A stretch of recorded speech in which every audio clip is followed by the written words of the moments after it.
Oh, let's get it. Drippin' juice. Drippin' juice, nigga. ATM Mafia shit. Listen, choose on me, make a move on me. Guaranteed you make the news, homie. Carpenter had a tool on me. She get wetter than a pool on me. Couldn't wait to put the drool on me. In traffic with your bitch. Pushing out all the bricks. Nigga riding through the. Yo, man. Welcome to another episode of the Trifling Podcast Show. It's the one and only Minnesota Flame, aka Tequila King. Right now, I am on the motherfucking treadmill. You understand what I'm saying? We're gonna bring you content while you might see me motherfucking sprint. But right now, we are watching the NBA Cup. It's about to be going on right now, coming from halftime. Stephon Castle and OG Anunoby kind of going at it. Stephon Castle only got 6 points and 7 assists. OG got about 20 something and some change doing his thing. But ultimately, it's like a great game right now. Wemby ain't really doing too much shit.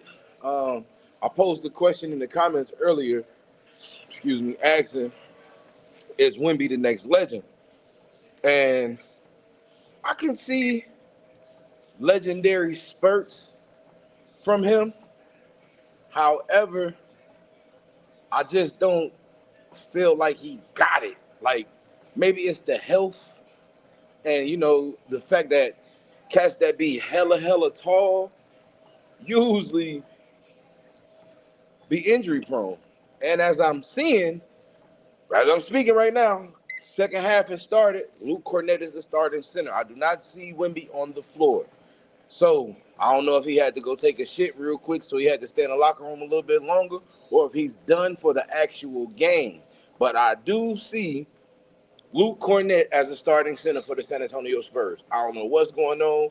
De'Aaron Fox just dropped a bomb right now. Who was that on? Jalen Brunson on top of his head, and he threw a vice lord when he did it. He looked at it twice, too. He threw it up and threw it up again. So he repping the fin. You understand what I'm saying? So, yeah, the Cup game is going on right now. Karl Anthony Towns is posting up Luke Cornett with a nice turnaround shot. Luke Cornett looked like he actually blocked it. And Karl Anthony Towns threw the elbow and just got called for an offensive foul. Shoulder fudge did. You know what I'm saying? Yeah, that was dirty, Karl. He hit him with that left elbow right in the jawski. Yeah, so that's what we got going on. We got the Cup game. Now, I got a thing that I'm really starting to notice now. Everybody have a lot more energy and respect for the NBA Cup championship after LeBron won it. I remember when LeBron won it and everybody tried to mock it and make jokes of it and act like it was something not to even be taken seriously or care about. Opposed to now.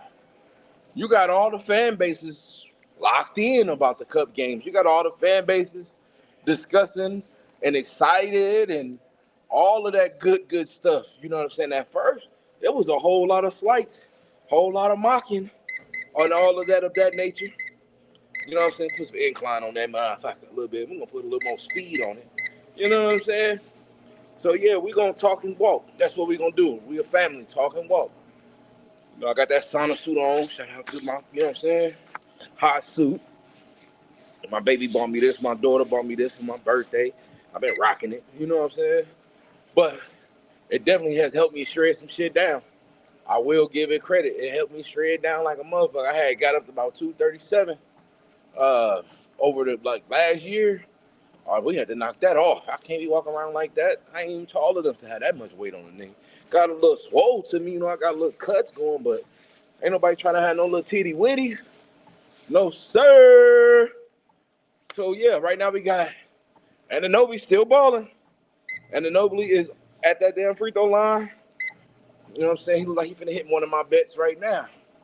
Yes, I do be gambling. Shout out to Underdog Sports Fantasy. We've been doing some big things these last few weeks. I've been hitting the motherfucking tier. For real. It's been going down. Yeah, Wemby over there praying on the sideline. So he might be out for the rest of the game. Luke Cornett with the alley-oop dunk. The Knicks is down 61-69, 10 minutes and 4 seconds. You know what I'm saying? So it's a good game right now. Bomb game. I ain't capping. Bomb game going on right now. So We're gonna talk about some things though, because like I said, when LeBron won the NBA Cup, everybody kind of threw it under the bus, threw it to the wayside, act like it didn't really matter. Is it that much hatred towards greatness? Like prime example, how everybody is celebrating how the Chiefs aren't in the playoffs. Not because they're rivals of the Chiefs, but everybody thinking, I'm tired of seeing them win. And I always go back to this topic because I'll be like, why do y'all be so tired of seeing legends and greatness? And so quick to crown who the next legend is and who the next great, while not showing appreciation to the greats and to the legends that's right there in front of you. Makes not a piece of sense to me. Not even a little bit. But yeah, so everybody does that. So high-spirited too. Like be cheering from the rooftops for, like they say, I'm cheering for the underdog, while condemning the person who put the work in and is now receiving what's supposed to be received when you put in hard work. Everybody say hard work pays off and all that good shit, and then be jealous of the person who works hard and reap what he sowed, receive the fruits of his labor. So why did that cause so much discomfort for people? I don't understand that. I really don't. I truly be pondering and wondering what the fuck wrong with people. Because when I see Tom Brady, Michael Jordan, LeBron James, Kobe Bryant, I get inspired. Mike Tyson's and shit, Floyd Mayweather, Bud Crawford. I get inspired. It made me want to go write music, write a script, shit, work out, fight, fuck somebody real good. It just riled me up. I never have enough energy to not appreciate the greatness. I just don't have that in me. Why do you? Why are you so comfortable being a hater? Huh? Yeah, walk with me. Talk with me. Walk with me and talk with me. Why are you so comfortable being a hater? Why you don't get mad at yourself that you even having hating thoughts? Why you don't even check yourself like, nah, that's hate. Nah, nigga, you hate. Look in the mirror and say it to yourself. Nah, nigga, you hate. Straight up. So I'm watching it because everybody be like so quick to just jump ship.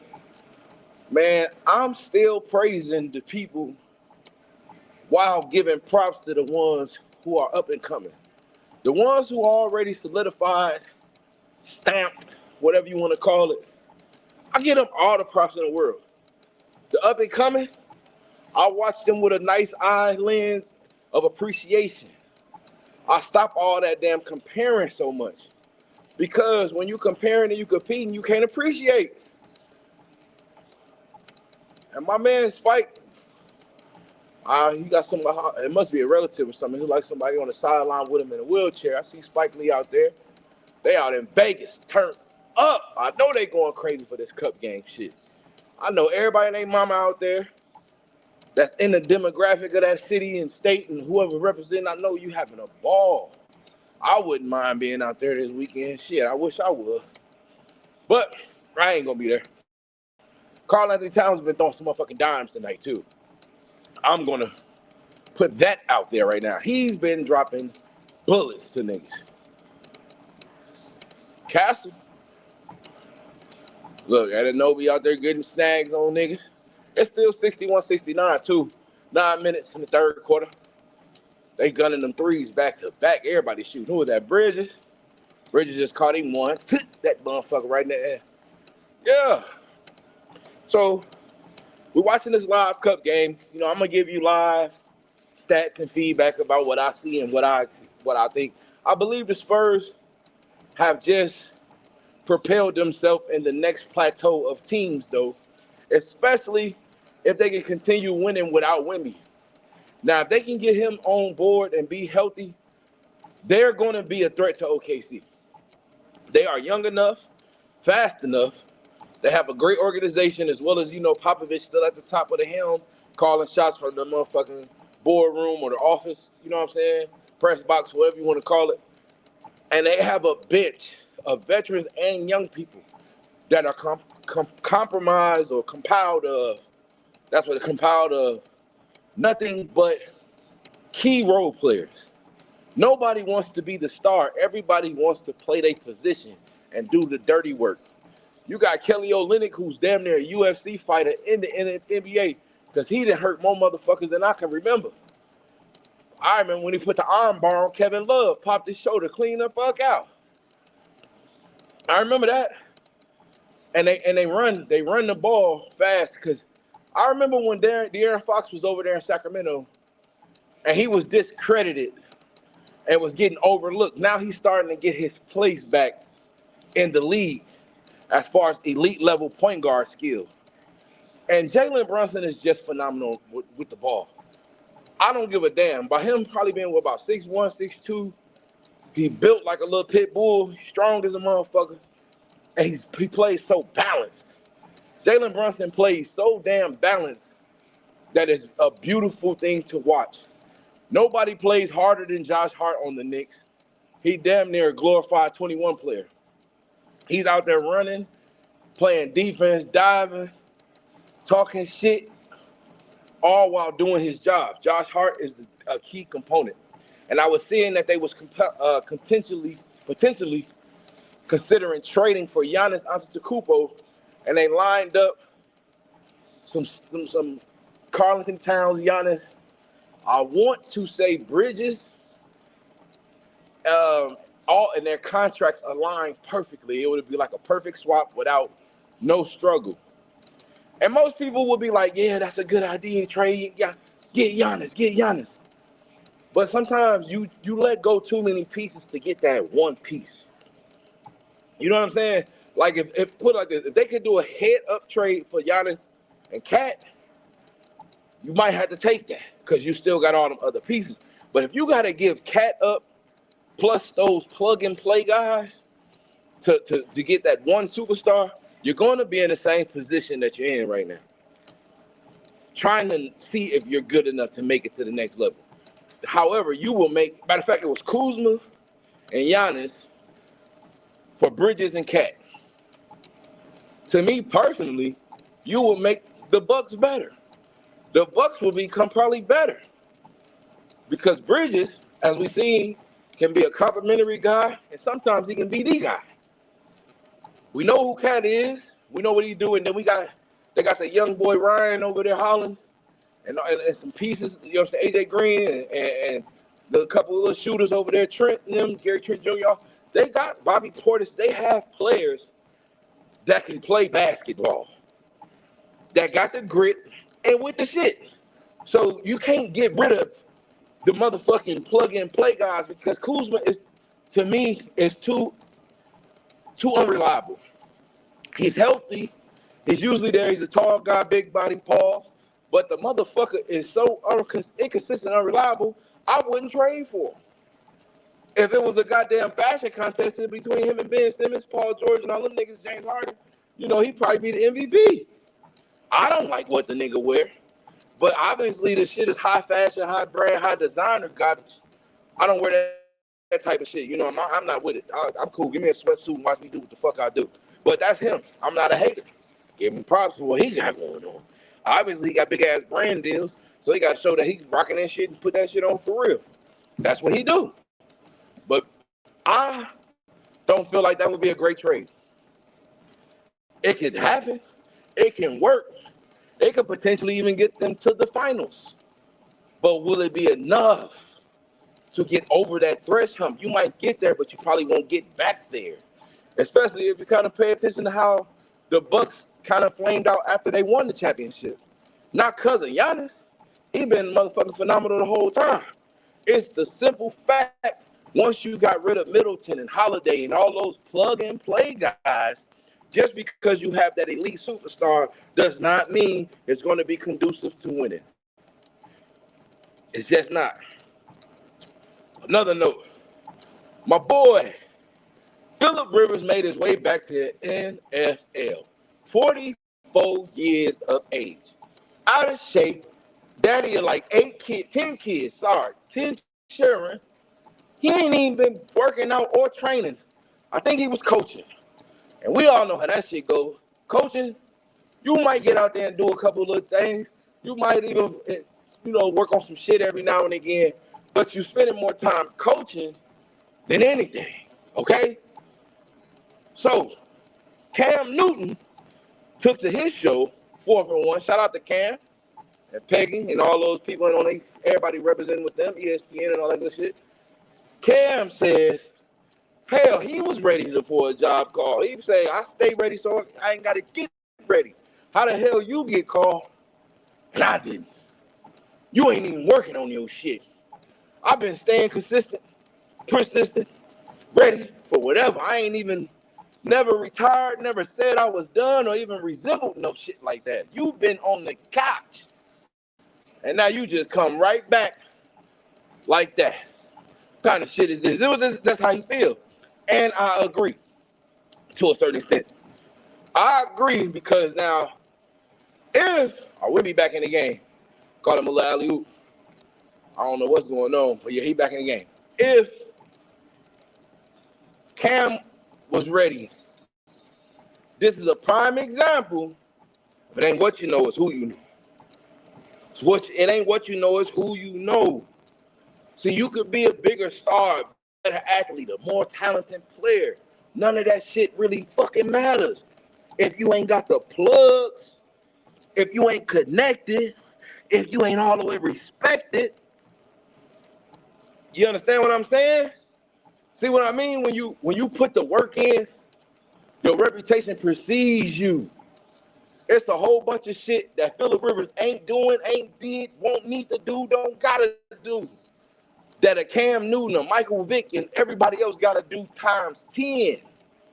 Cause it ain't what you know, it's who you know. And sometimes you got the complexion for the connection. And that also comes with a little bit of protection.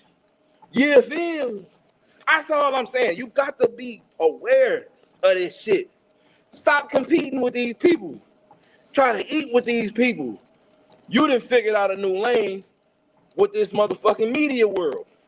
Go harder with that. Show them the MVP Cam on the field, but in the film. On this motherfucking camera. On these platforms. On your merchandise. On your hat sales. Not saying you ain't doing it. I'm just saying, maybe you can't look over at a nigga's lane that he running in and see, I can run faster than him, but you can't run how he run. You ain't running with the same motherfucking know-how. I was listening to Arabia on It Is What It Is. Shout out to Mace, Cam, Arabia, Stat, everybody on the show. I'm watching the shit, and she said something that was so profound.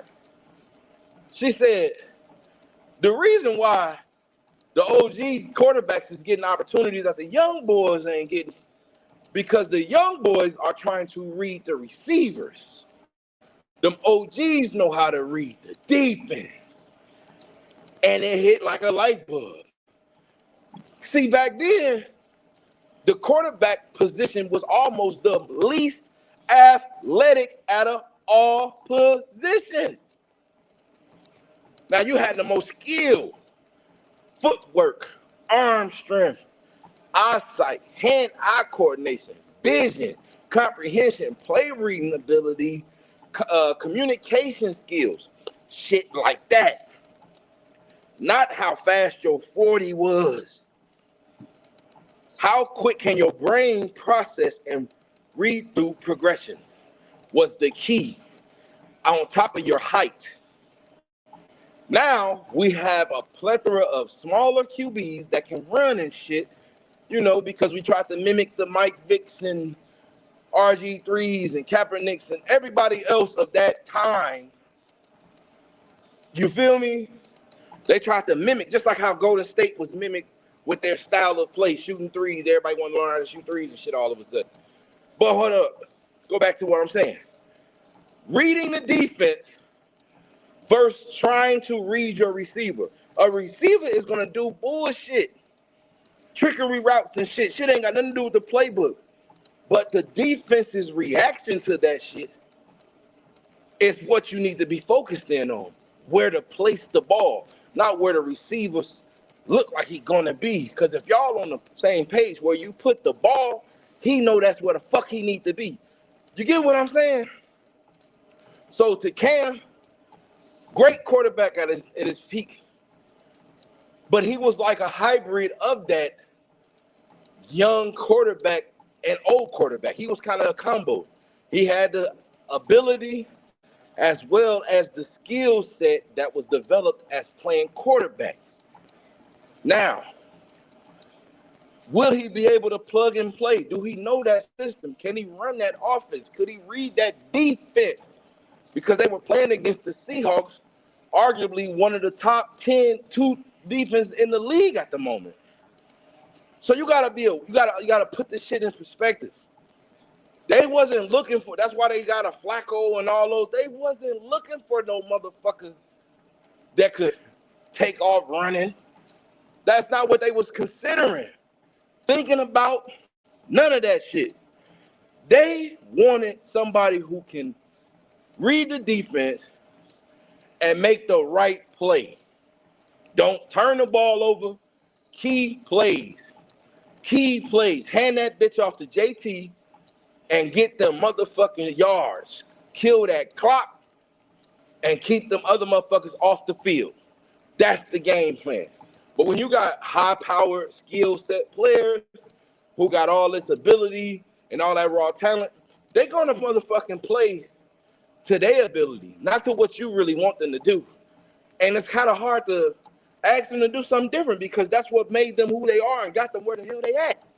That skill, that talent, that the toughness of even trying to do this shit. You get what I'm saying? So we can't really be mad at Phillips. And Phillip really ain't do too bad, but it wasn't nothing to be overly proud of. Yeah, I believe Kaepernick and Cam Newton could probably do the same fucking job or even better. Yes, I do believe. However, sometimes you get in your own way. And like I say, it ain't what you know, it's who you know. So if you ain't got the right connections, then you just won't receive a lot of the opportunities that you probably feel you deserve. But right now, God probably telling you that's not even your calling no more. You doing your actual purpose. Your personality and character is too big to be behind a helmet. You need to be in front of the camera, B. So now you got a podcast on blast and you doing your motherfucking thing on ESPN. You winning, thank you, come again. Carl Towns over there hurt. I think he crying. He got the fucking towel covering his face. He crying. Come on, man. You too big to be on TV crying. Shit. This type of shit I don't like to see. And then, yeah, he was playing good too. He was going back and forth with Wemby. I think they banged knees or something. Or Wemby knee hit his thigh or shit. I don't know. Something happened. Get that shit out of here. He tried to dunk on Anunoby. Anunoby put that shit on the backboard. Boy. Jalen Brunson with the ball. No hitting with that irky jerky shit. Uh-oh. Off the pick. Yeah, he finna go up. He finna shoot that. Oh, he kicked it. Who was that? Left hand layup. White boy. With a cooler left hand hook shot. All right. So, yeah. You gotta pay attention, man. It ain't what you know, it's who you know. On to the next subject of the night. Terrence Bud Crawford, boxing's king of the ring, has decided to retire abruptly.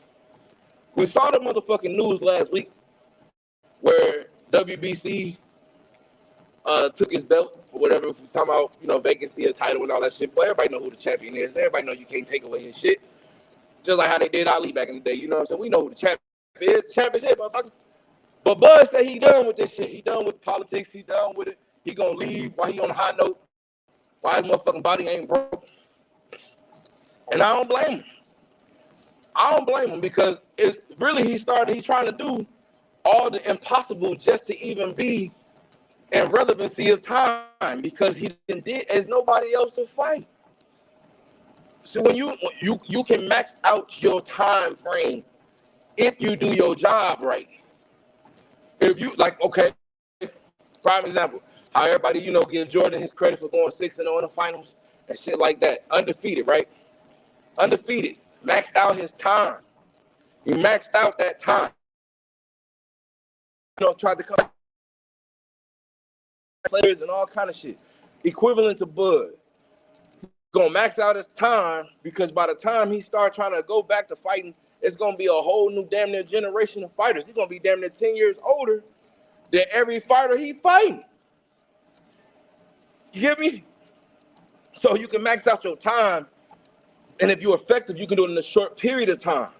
Some people have that gray area spot in life to where they are part of all like 4 time zones or time frames, like LeBron.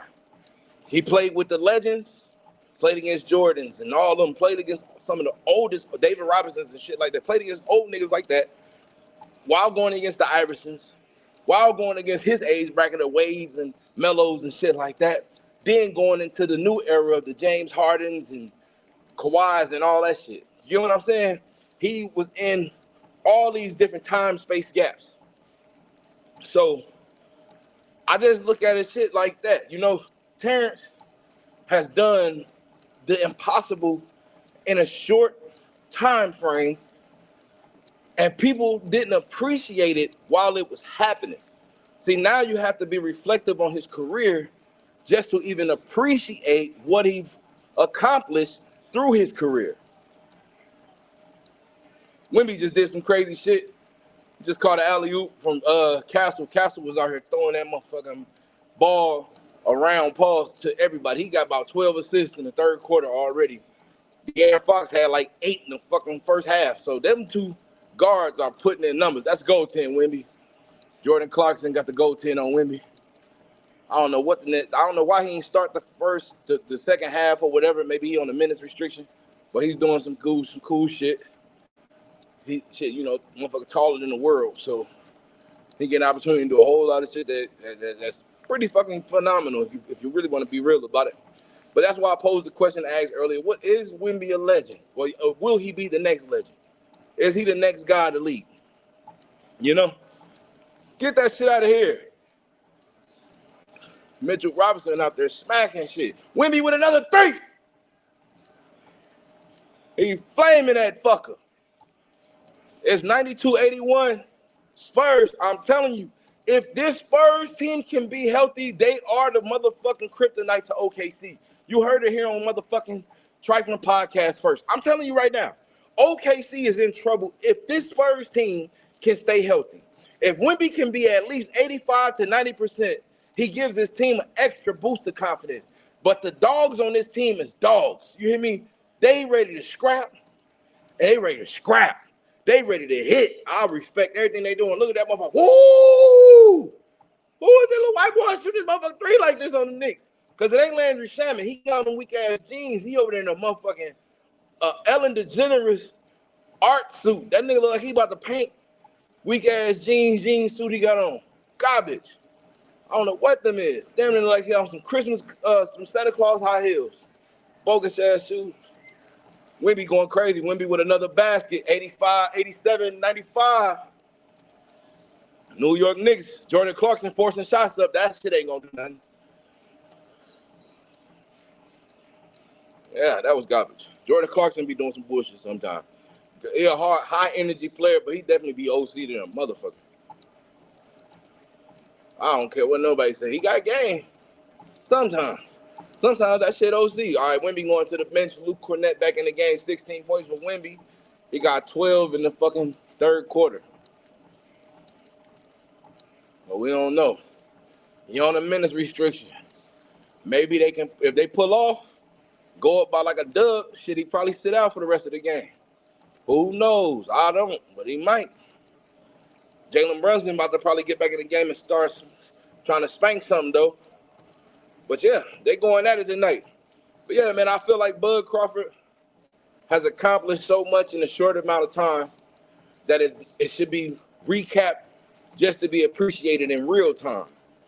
We need to have a day of just going through, watching all his fights over. That's all they should show on Showtime or something, or whoever. Just nothing but Bud fights for a minute. Don't promote no other fights, no nothing. They damn near need to make it just like a memorable collection of shit.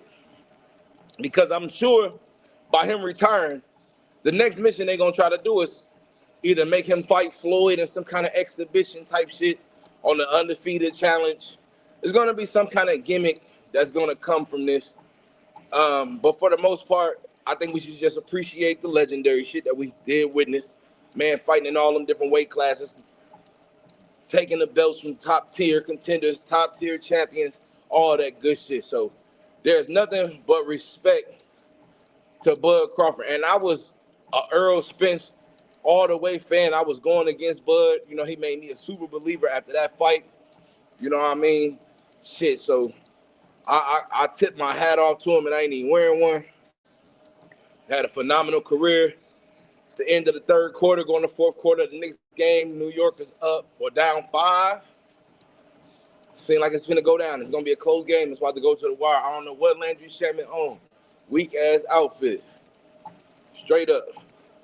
But yeah, it's a good day today, man. Y'all see it, Trifling Podcast. Got us a nice little walk in, little talk in. This is what we do. We got the fourth quarter about to start. I don't know who's gonna win this game. I just hope my damn bets hit. I ain't gonna lie, I want my damn bets to hit. Underdog, make it happen for a nigga straight. Cause we've been doing good this week, Underdog. Me and you been locked in. I've been appreciative of everything you've been doing for me. I've been appreciative of everything you've been doing for me. We've been locked in. So all I want is all my people to rock out and do their motherfucking 1-2. January 6th, make sure you go on Tubi and check out Date Night. January 6th. Date Night on January 6th. You know what I'm saying? We got Date Night dropping. We got, what else? We got Date Night dropping, Randolph dropping. That's season 2 coming out January 6th. Young and Thuggin' dropping January 6th. You understand what I'm saying? It's a lot going on. Study long, you study wrong. That's all. Go check out all the projects. Do not be no hater. Do not be no hater. Randolph, season 1, out right now. Young and Thuggin' dropping January 6th. Date Night, January 6th. You understand what I'm saying? You hear me? Randolph season 2, January 6th. All exclusively on Tubi. You feel me? Tubi. That's for you. So January 6th, man. Don't be talking none of that weird shit talking about you don't know where to find it. It's going to be on Tubi. That's where it's going to be at. All the hood classics on there already. Go watch season 1. Then you catch up with season 2. Whole different storyline. Same cast and crew pretty much. Whole different storyline. We flip the storylines each season just to give you a more intricate plot to kind of follow. We probably bring back season 1 storyline for season 3. So we'll make it like an offset time. So 1 and 3 will be in coinciding, while 2 and 4 will coincide. Shit like that. Make sure you go watch Date Night the movie and Young and Thug in the movie. And continue to support Randolph season 1. Like I said before, each project has its own soundtrack as well. So go to Apple Music, iTunes, YouTube, anywhere, Google Music, iHeart, whatever, Spotify, wherever you listen to your music at, we got soundtracks for you. It's all love. Be out. Tequila King.